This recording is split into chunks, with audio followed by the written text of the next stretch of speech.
Ika bisa lihat ya di aplikasi ini Ika bisa langsung aja login. Nah, Ika bisa isi ku email sama password Ika. Isinya adalah aplikasi cek app. Itu merupakan kayak si aplikasi WhatsApp. Ini yang udah aku buat nih. Belum aku deploy, tapi baru di lokal aja. Nah, di sini aku bukanya pakai Expo ya guys. Nah, di sini ada guide messageku. Ika bisa update profile juga. Ika ganti profile Ika jadi profile yang Ika mau. Agak gambarnya mas-mas ganteng ini. Nah, oke. Ika ubah. Lalu Ika jawab nih pesan dari Jeremy. Saya butuh bantuan. Oh, oke we guys, oke we. Kita bisa ngasih foto juga. Lagi jalan pakai mobil, kan keren ya. Mantap ya guys. Nah, apalagi nih? Oh, ada grup Pokemon Hunger. Tuh, jadi kita bisa ngirim juga di grup.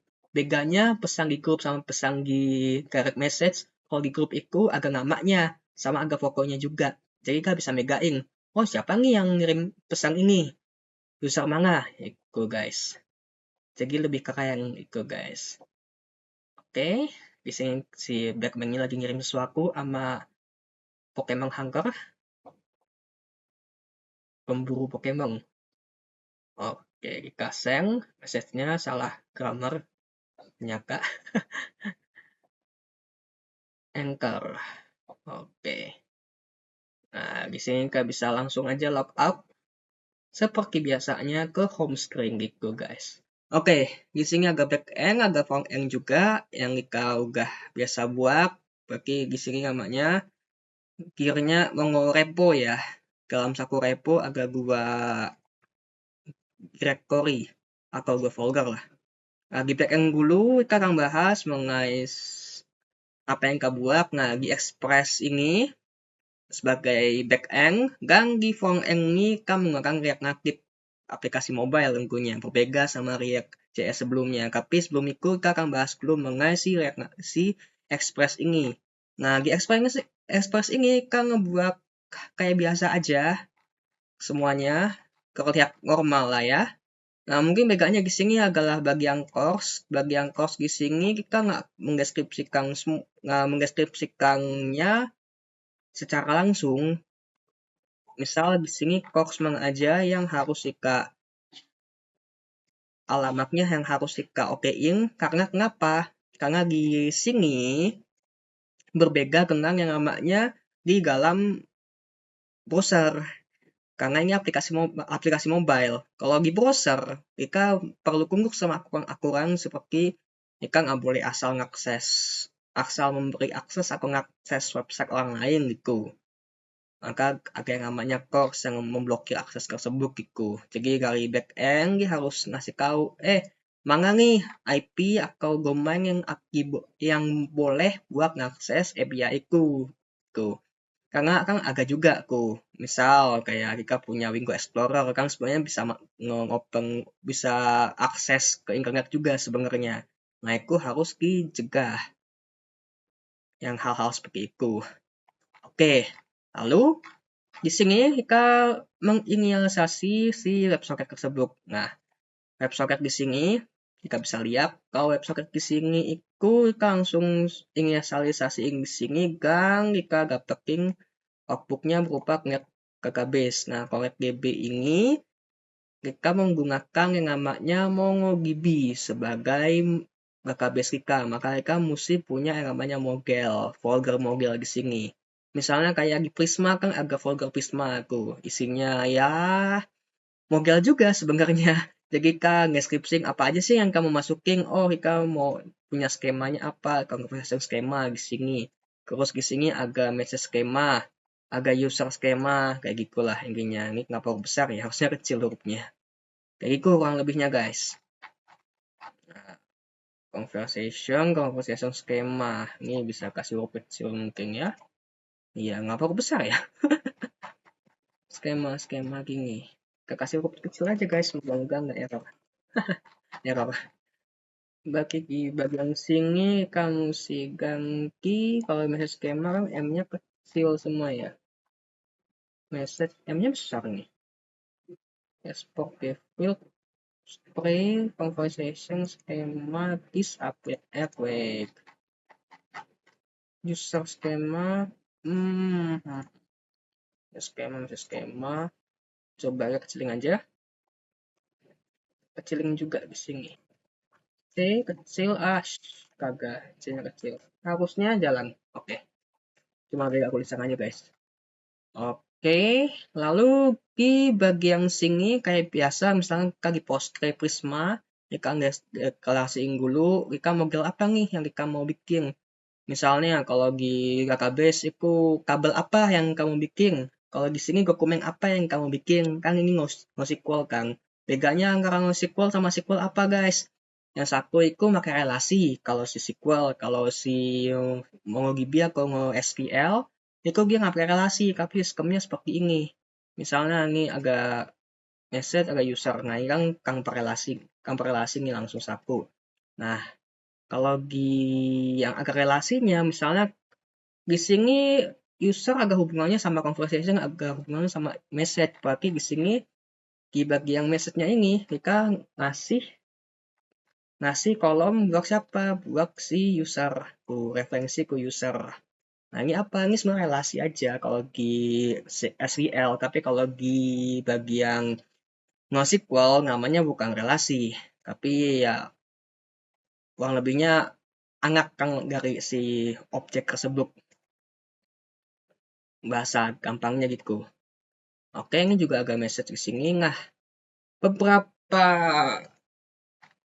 hal yang berbeda yang kau udah paketin sebelumnya di Circle Apps. Kalau ternyata itu yang kita salah yaitu socket, WebSocket sama HTTP method itu adalah dua protokol yang berbeda. Jadi, apa yang kau harus lakuin? Memisahkan keduanya, tentunya jangan kayak kemarin. Pertama, kita harus punya yang namanya controller. Ini buat apa? Buat makernya HTTP. Maker yang berjalan di middleware-nya user. Isi middleware-nya broker. Ini rooks-nya. Ya, kayak paham lah ya, ini kan makernya, terus semua makernya dikampung di dalam sini. Oke ya. Nah, ini buat interaksi yang nggak real time. Tapi untuk interaksi real time, kita pisahin ke dalam satu ini nih, namanya socket.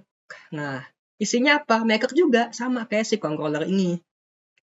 Misal, di sini kita bisa lihat ini makernya apa? Register check event. Di dalam register check eventnya ada apa aja? Nah, di sini ada yang namanya conversation. Kita mesti ngambil conversationnya apa aja. Nah, ini makernya nih. Ini makernya. Terus apa lagi? Ini conversation maker lagi tuh. Apalagi new message ini maker juga kayak gitu kurang lebihnya. Jadi kayak get conversation itu misalnya kayak sebelum kita masuk ke dalam pesan, kita bisa ngeliat dulu siapa aja nih yang udah ngontak kita, yang udah ngasih pesan ke kita sebelum kita masuk ke isi pesannya. Itu. Jadi namanya conversation yang message gitu. Kalau message ya pesannya gitu. Nah, di sini kita bisa anggap aja get conversation to makeupnya, gang yang lain. Terus di sini socket ini brokernya. Nah, makanya di sini kita bisa lihat ada register check event sama register user event. Nah, check event yang ini, user event yang ini. Oke ya. Sampai sini nggak terlalu susah harusnya. Sama dengan halnya si HTTP Markup, kita mesti ngasih token buat konfirmasi kalau ini udah login loh. Sebelum login nggak boleh dibuka koneksinya. Nah, sama. Jadi di IO use ini untuk membuka koneksi kita harus ngasih tahu dulu tokennya ada nggak. Kalau tokennya nggak boleh lanjut gitu. Tapi kalau udah lanjut tokennya ada, kita kasih JWP verify. Makanya di sini ada JWP juga gitu buat membaca token gitu. Ya udah, kalau udah lancar, ya udah masuknya nanti ke dalam si megaknya ini yang jalan di bawah ini. Agar register check event, agar register user event dan semacamnya begitu guys. Nah, kalau di sini agak juga disconnect. Jadi urutannya ya guys ya. Pertama kita mesti nyalain dulu si servernya, jika mesti kasih tahu box originnya box semua, padahal di mobile-nya nggak terlalu masalah. Kalau di sini Ika ngasih konfirmasi dulu, ini apa aja nih? Tokennya ada nggak? Udah login belum? Gitu. Baru abis itu IO on, koneksinya nyala nih. Koneksi nyala, dia ngambil user, data usernya di sini. Nah, itu. Ketika soketnya nyala, jika nggak kalian semua makeup di sini, makeup register, juga jika lakuin adalah semua conversation yang istilah kakaknya tiap kali agak orang message ketika kan itu bikin satu room baru ya. Nah, semua roomnya itu room dari orang-orang kemasuk grup itu kasih harus didaftarin secara real time itu. Nah, untuk daftarnya gimana? Nah, mereka kasih namanya kondisi untuk mencari semua conversation yang ada, lalu kita langsung masukin kita for each, kita join melalui socket. Jadi semua conversation room yang ada kita join ke dalam web socket sehingga membangun koneksi real time di situ, guys. Oke, lalu kita ada juga namanya socket disconnect. Jadi semua socket ini disconnect ketika aplikasinya berhenti atau kita keluar di aplikasinya. Seperti itu, guys. Jadi nggak ada combo lockup di sini ya. Kecuali emang kita mau lockup gitu. Tapi biasanya memang tunggu aplikasinya udah off dulu baru mereka semua selesai itu. Nah, ini selesai socket. Itulah kurang lebih, guys, sama aja di sini. Kalau di user event lagi, untuk ke user eventnya agak kayak socket ini cuma buat ngasih tahu gue ini nyala lo gitu. Padahal mah nggak perlu. Ini agak update profile, agak juga yang namanya apalagi ke kontak update profile itu yang kayak misalnya kan register nih. Register kan apa? Kita ngebuat user baru. Itu kan nggak perlu namanya real time. Kenapa? Siapa yang peduli agak user baru masuk? Nggak ada yang peduli, nggak ada yang tahu juga itu kan. Jadi nggak perlu real time. Tapi kalau kita udah berkembang, bahkan nggak perlu berkembang juga sebenarnya. Kalau di sini kan kita nggak pakai add dulu, tapi semua user udah kekumpul lah di dalam si kontak tersebut. Nah, sistemnya kayak Telegram mirip-mirip. Ketika ada perubahan, ada salah satu user yang update, ya kan kok kita semua user harus tahu, oh dia udah berubah lu profilnya, oh namanya udah berubah lu, makanya harus daftarin juga dalam si soketnya tersebut, protokol si soket, gitu guys. Jadi di sini, nah ini masuk, lalu update profile, oke, lalu juga kita masuk ke kontak lagi, tuh guys, kurang lebihnya gitu. Kontak ini untuk apa? Kalau misalkan kamu mau ngasih new message, mau ngirim pesan, kan di WhatsApp itu ada kontaknya siapa aja nih yang mau dipesan. Mau kita kirim pesannya, sama kayak Telegram juga. Siapa nih kontak yang mau kita kasih pesan? Oh, ini namanya get kontak gitu. Sama aja guys. Nah, kalau masalah ketika di HTTP dikasih token, di sini pun harus kasih token gitu. Kita harus kasih validasi itu guys. Kurang lebihnya. Oke. Nah, terus kita bisa lanjut untuk ngebahas ini.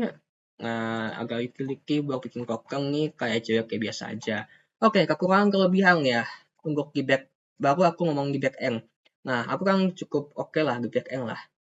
Nah, di back end tersebut aku contoh dari videonya yang namanya Long with Quake, namanya apa? Gue lupa. Nah, namanya si YouTube yang aku contoh ini channel YouTube-nya Google with Naomi. Google with Naomi. Nah, di sini kamu bisa lihat banyak banget project-project React Native yang bisa kita pelajari nantinya di sini. Nah, di sini aku juga cukup nyongkol beberapa hal dan aku ngomongin beberapa yang cukup efisien dan aku baru tahu belakangan tentang soket tersebut lah ya. Dan juga ada beberapa coding dia yang menurut aku masih bisa dioptimalisasi lagi sebenarnya. Jadi aku nggak benar-benar nyongkol 100% juga. Ya, soal ketika kamu lihat kok interface-nya sama yang di YouTube ya, itu aku males ikutin interface-nya itu. Jadi buat apa ngikut tampilan, aku lebih suka ngungkap-ngungkap di dalamnya aja gitu, di dalam codingannya. Nah, di sini kita bisa lihat kalau di codingan punya dia, nah aku contoh di websitenya dia, di video YouTube-nya dia, dia masih buku nulis .ps gini, mungkin oke lah ya buat yang namanya script. Tapi guys, jujur ini cukup ribet sebenarnya. Nah, karena kenapa dia harus nulis ginian? Karena dia masih menggunakan ngokmong buat ngejalaninnya.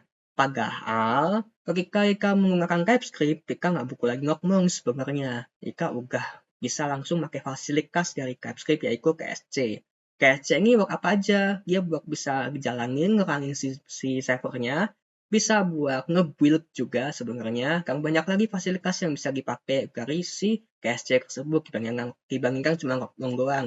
Biasanya kan pakai ngokmong itu cuma kayak ketika kita lagi nge-build project berbasis JavaScript. Tapi kalau TypeScript itu gak ada sebenarnya belakangnya.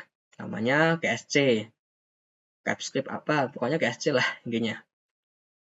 Nah, kekurangannya lagi dari si Code of with Naomi ini, dia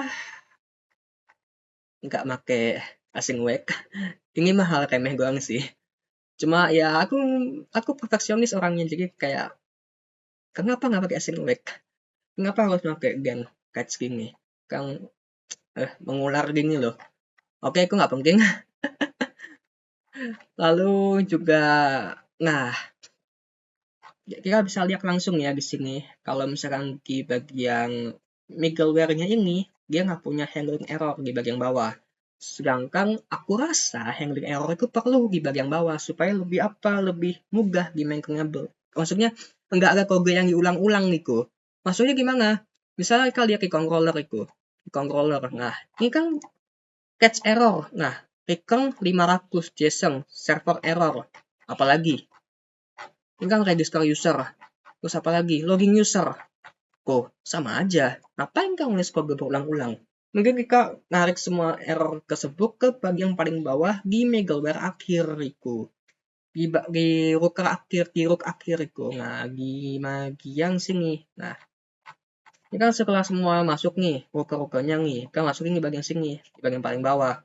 App error, app use error itu, error middleware itu. Nah, di sini jadi semua pesan error, handling error masuk ke situ semua, sehingga kita bisa tahu, oh ini errornya di sini itu. Jadi lebih gampang lagi maintainable juga itu. Jadi nggak kemana-mana. Kan kalau misalkan kita error kan bingung mau konsolok kemana gitu kan. Nyebar itu ke semua controller, naked di controller itu. Kalau ini nggak perlu, tinggal dikasih handling error di bawah, konsolok di bagian bawahnya aja, keluar semua errornya di situ, selesai. Itu express yang aku pahami sebagai itu. Lebih mudah. Terus untuk handling error juga, dia masih pakai handling error manual ya. Aku cukup menyarankan kalau handling error itu langsung aja pakai misalnya Joy atau misalnya si kayak aplikasi lain misalnya Zack apa aku lupa tuh namanya gitulah. Ini dia masih pakai handling error biasa itu. Ya, that's all. Jadi panjang doang. Di sini misalnya register user kok. User already exist. Nah, ini mah nggak bisa. Nah, nggak boleh kosong. Mana lagi? Nama. Nah, ini jangan-jangan nggak ada ikunya lagi. Iya, nggak ada. Iya, nggak ada iklannya. Ini harus validasi sih. Lagi validasinya dari si front end mungkin ya. Harus divalidasi juga ini sebenarnya info kali ininya. Ya, itu juga di PR sebenarnya. Oke. Lalu juga kalau boleh aku kritik mungkin di socket. Nah ini you must cry backer bro. Ini kan ada nggak salah emik. Nah ini juga kalau bisa jangan diulang. Ini kan tambahin semacam kayak middleware di bawah. Mungkin namanya bukan middleware, tapi jadi dia nggak ngulang-ulang terus nih. Ngulang lagi. Socket errornya itu ngulang lagi. Tuh, ngulang lagi, error lagi. Harusnya kita ganti aja kan masuk paling bawah itu. Masukku seperti itu, jadi enak gitu. Buat kita konsoloknya gampang juga sebenarnya. Kayak yang di controller sebelumnya. Yang kau kebuat di logging sebelumnya di Circle Apps lah, yang lainnya lah itu juga. Oke guys, di dalam front end kita memakai yang namanya React Native. Berbeda dengan React.js untuk browser, jika menggunakan React GOM tentunya, di versi mobile yaitu React Native ini, kita menggunakan komponen dari si React Native untuk membuat ya container, wrapper, karena balik lagi, di dalam mobile itu nggak ada yang namanya HTML. HTML itu cuma buat browser. Oke, itu perbedaannya. Simple. Nah, yang lainnya mungkin kayak routine-nya juga kan, navigasi cukup berbeda juga. Apalagi di sini saya memakai Expo. Expo artinya aku ngejalanin ini di HP langsung Niko, nggak pakai emulator kayak Android Studio, semuanya nggak butuh. Nah, langsung aja ke poinnya. Jadi, di dalam front-end ini juga sama sebenarnya. Nah, kalau di kalau di back-end kita pakai socket dan HTTP method. Di dalam front-end pun kita harus manggil HTTP method kan si socketnya. Kalau HTTP method ya kayak biasa aja, kita manggil pakai Axios atau pakai fetching biasa. Nah, tempatnya kita bisa tahu kita pakai context di sini. Nah, untuk manggil HTTP method-nya kita pakai context. Bisa pakai regex, bisa pakai suscan, tapi saya makainya si context. Jadi simple aja. Nah, yang dia buka context-nya. Di context ini kayak ada sign in, sign up, update token, beserta makeup-makeupnya lah ya. Log token misalnya. Nah, ini async storage ini apa? Ini kayak misalnya si local storage-nya punyanya si mobile.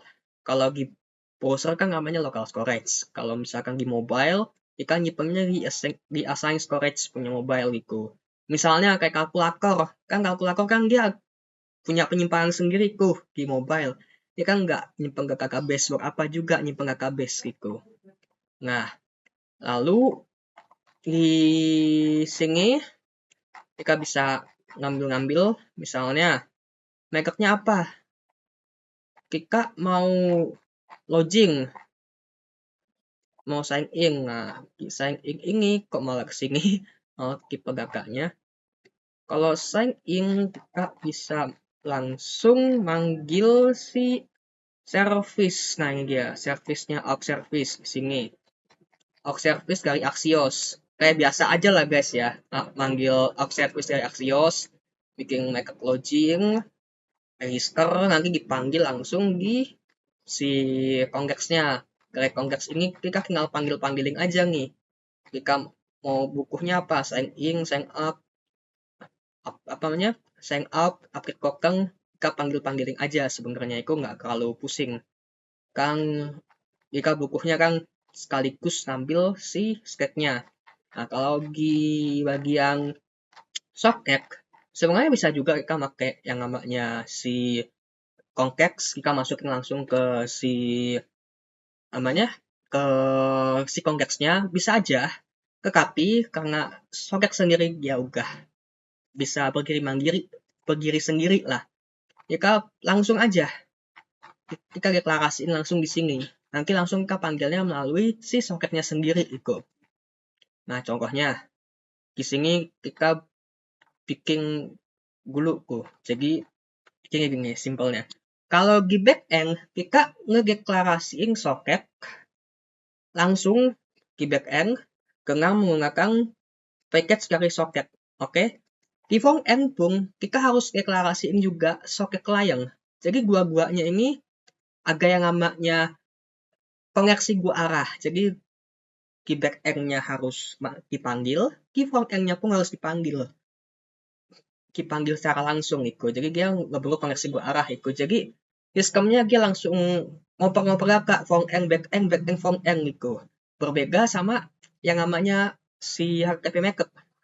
Dia cukup ke deskripsiin si method-methodnya di back-end, di API. Nah, pas manggilnya baru pakai Axios.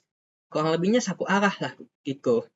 Nah, berbeda sama si soket ini nih. Soket jadi gua-guanya dia harus punya masing-masing di back end-nya juga, front end-nya juga. Nah, cara pemanggilannya juga sebenarnya mirip-mirip kayak di back end. Jadi kalau soket itu harus ngapain dulu? Harus dinyalain dulu. Nah, kokengnya apa nih? Ada kokengnya nggak? Kalau ada kokengnya, maka ya udah kita connecting soketnya nih. Tuh, kita validasi dulu lah di sini. Connect soket kan buat validasi autentifikasinya si soket. Jadi setiap kali mau nyambung, dia harus lewat sini dulu, connect soket. Nah, baru kita masuk ke merek-mereknya dia.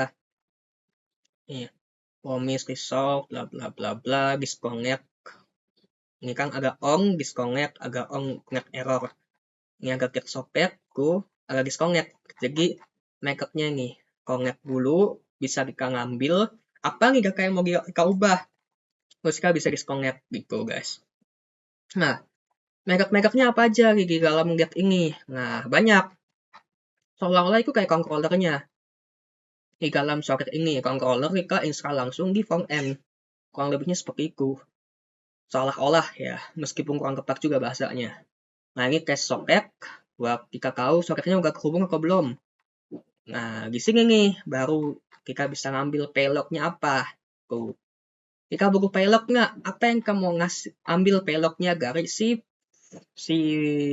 input kan? Misalnya kita input apa nih? Nah, kakaknya payload-nya apa yang mau kita kasih ke backend gitu. Kurang lebihnya gitu guys. Nah, ini ke soket, apa-apa-apa, terus booleannya. Ini jadi buat on, buat off. Nah, langsung aja contohnya seperti ini ya. Misalnya, kita ambil salah satu contoh. Kan payload ini bisa kita kasih, bisa kita ambil. Payload tuh gak kak. Kalau misalnya di HTTP Markup, respon dipisah sama request. Kalau di soket, respon request nyambung jadi satu, nyapu. Itu gaka, kakaknya bisa berarah. Makanya langsung dibuat payload di sini. Payloadnya langsung jadi satu, gaka. Itu kurang lebihnya. Sebutkannya gitu lah, cara logika. Nah, di sini contohnya aja satu nih. Contohnya satu, kita ambil ke kita mau ngirim pesan. Oh, nih, kamu update aja, update profile. Nah, di sini ketika si soketnya masuk, nah ini kamu mesti sambil ngeliat lagi nih. Mesti sambil ngeliat event soketnya. Aduh, saku kurang. Mana ini? Nah, agak gua. Jika sebelah-sebelahan, jadi gampang. Nah, ini berarti, oh bukan, ini kan soket event buat update. Ya bener ya? Ah ya bener, sorry. Nih guys, biar aku kunjukin. Bentar, baterainya habis.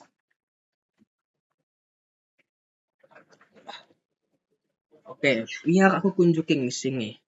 Lebih jelas jadinya. Nah, di sini kita update profile. Update profile di sini harusnya agak update profile. Get message dong. Get conversation. Update profile harusnya agak di sini. Nah, ini dia update profile. Nah, apa yang pertama kali kita lakukan ketika memanggil function update profile? Kita mesti tahu dulu kehubung nggak soketnya. Oh, kehubung. Kalau kehubung, lanjut. Nah, ini di dalam satu function ini agak banyak makeup, ternyata agak makeup on, off, sama emit. Nah, ini bikin fungsi dia. Jadi, makeupnya fungsinya ini fleksibel, tapi kalau kita nggak paham, jadinya bingung. Nah, aku jelasin dulu di sini. Pertama kali, tentu ketika kita bermain-main dengan soket, soket itu kan harus selalu on dalam keadaan hidup. Gimana caranya dia bisa selalu hidup di dalam front end? Tentu kita harus use efek dia dong. Dia harus selalu hidup. Oke? Kan dia hidupku. Jadi dia ketika kita update profile on, langsung aja. Nah ya udah, dia hidup itu. Nah, tapi kan di sini kita bisa lihat nih function.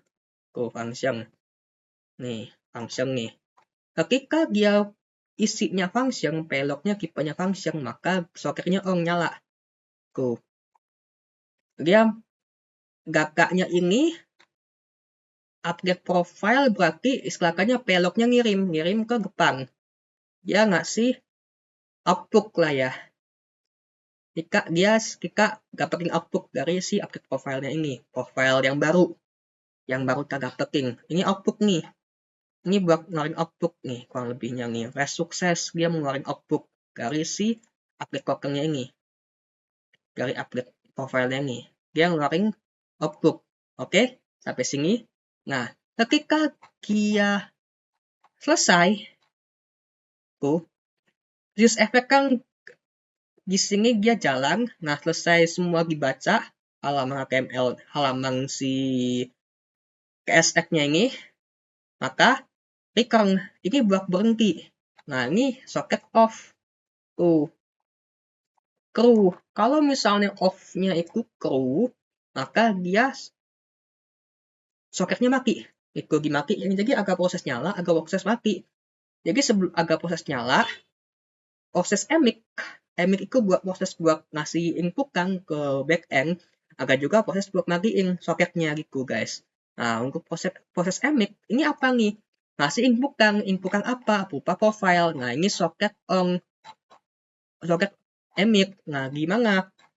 Di on submit-nya gimana nih? Kita ngambil user data itu dari input kan lah, input di bawah. Kan di bawah kan ngambil input kan dari user. Nama sama avatar. Tuh, kita bikin dulu nih variabel yang isinya nama sama avatar. Kita masukin ke dalam objeknya ada nama nih, masuk nama. Masuk juga nih avatar, masuk avatar. Kalau dia nggak ngupdate avatar ya nggak usah diupdate. Kalau dia ngupdate nama gue ya avatar jangan diupdate. Kalau dia ngupdate avatar gue nama nggak usah diupdate. Tuh. Atau dua-duanya ya update dua-duanya. Karena ini fleksibel, kita makanya lag gitu guys. Jadi bukan kongskangka, tapi kita makanya lag. Lebih fleksibel. Oke? Sampai sini. Nah, apa yang kita lakukan kalau kita udah dapet datanya dari si front end? Kita langsung panggil si update profile data. Setelah ini di catch ya, ini kan gue catch semua nih, udah aman lah pokoknya. Nah, update profile data yang kita ambil dari si input front end ini, kita kirim balik ke si backend melalui socket.emik. Tuh. Jadi prosesnya udah lebih jelas sekarang ya, ada yang namanya soketnya nyala, soketnya dikirim, soketnya dimatiin. Itu dalam satu fungsi ini, kita pakai if else lah, berdasarkan parameter yang kita ambil. Ada payload, ada booleannya. Kalau booleannya true, berarti dia off. Gitu. Kalau off, berarti mati soketnya. Nah, di sini. Yang barusan aja. Nah, ini dia. Itu guys. Jadi agak tiga kondisi di sini di dalam satu function yang cukup efisien sebenarnya daripada kita harus satu-satu deklarasinya langsung di sini kan ribet gitu. Kemarin-kemarin pas aku di Circle Apps, aku langsung bikin di sini soketnya gitu. Soket off on-nya di sini, soket off-nya di sini, jadi use effect-nya penuh gitu. Yang itu sama sekali nggak efisien guys. Bener-bener boros kode kan kurang sekali front end-nya waktu itu di Circle Apps. Ini bener-bener praktis cara yang si orang India ini praktis sekali gitu. Oke. Kesimpulannya sih gitu orang untuk yang di bagian front end. Selain itu kita bisa lihat lagi. Jadi untuk yang soket dia nggak masuk ke si konteks ya guys ya. Kurang lebihnya gitu. Nah sisanya ya paling untuk lookingnya kita pakai yang namanya app broker. Meskipun gitu, kita cukup main stack navigation di sini. Buat apa? Buat kita beralih antara si profilnya stack layout sama root layout. Jadi yang aku bingung gini, soalnya kan di sini dia udah pakai folder app nih. Kan harusnya kan navigasi berdasarkan app folder. Tapi kenapa dia ngambil lagi di bagian stack layout ini nih? Dia ngambil stack lagi di sini. Nah, buat apa? Jadi ada dua dong si sistem rutenya. Ternyata bukan guys. Nah, Export Cooker emang dipakai untuk file based cooking folder, tapi ke buku komponen seperti navigator stack sama tab untuk ngatur perilaku navigasinya. Bukan gua rocker.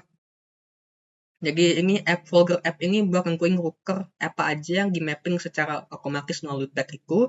Nah, stack ini buat nentuin cara rocker itu tampilkan.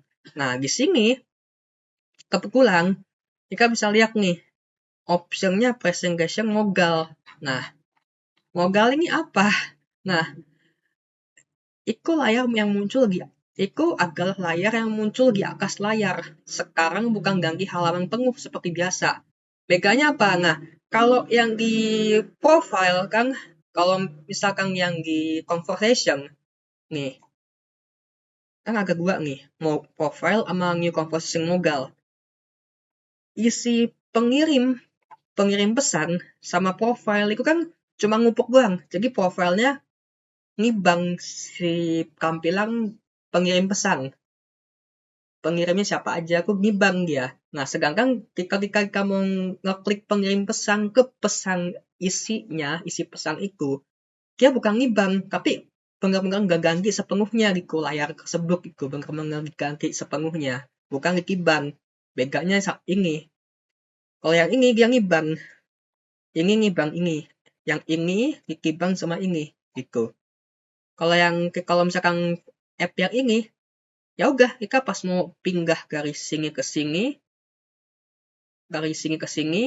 ya udah dia langsung ngebuang itu aja, terus langsung ngeganti itu, langsung ngeganti tampilan itu guys, bedanya. Jadi aku paham sekarang. Soalnya tadi aku bingung modal ngapa modal. Oh, modal itu ternyata yang buat nampil depan gue buat ngibang layar gitu. Itu guys. Kurang lebihnya untuk yang si explore ini. Explore React Native. Jadi aku juga baru belajar untuk yang React Native ini sebenarnya. Yang cukup menarik. Soalnya nggak agak mirip-mirip. Cukup mirip-mirip sama si React. Cuma lebih mengangkang soalnya dia cukup beda. Yang berjalan di handphone, berjalan di Android juga. Siapa yang nggak mau belajar gitu kan. Mungkin nanti kekangnya, kalau di sini kan kita masih pakai Cloudinary itu. Cloudinary kan ya, kenapa dia pakai Cloudinary di front-end sih? Harusnya kan di back-end langsung ya. Nih, kalau mau lihat Cloudinary-nya di front-end. Constant kayak Asek bukan. Constance, nah ini. Nih, dia pakai Cloudinary-nya di sini nih. Kalau nah image service tuh. Dia pakai Cloudinary-nya di sini nih guys. Tuh. Ini kan nyebelin. Kenapa itu? Kenapa di back-end aja sekaligus lagi autentifikasi, dia udah login atau belum, baru bisa dipakai gitu, baru bisa ditampilin. Lah kalau kayak gini kan dia udah ngambil duluan sebelum bisa divalidasi gitu sama back-end-nya. Bisa dipakai lah si marketnya kan nggak enak juga itu si front-end dibongkar-bongkar guys impact-nya kawang gitu. Janganlah. Kan nggak enak juga kalau sampai kawang gitu kodenya atau alamatnya di front-end. Makanya katanya di back-end langsung aja dikasih sikap di sananya langsung. Lalu ya udah itu aja sih paling. Thank you udah nongkrong dan sampai jumpa di project selanjutnya. Bye.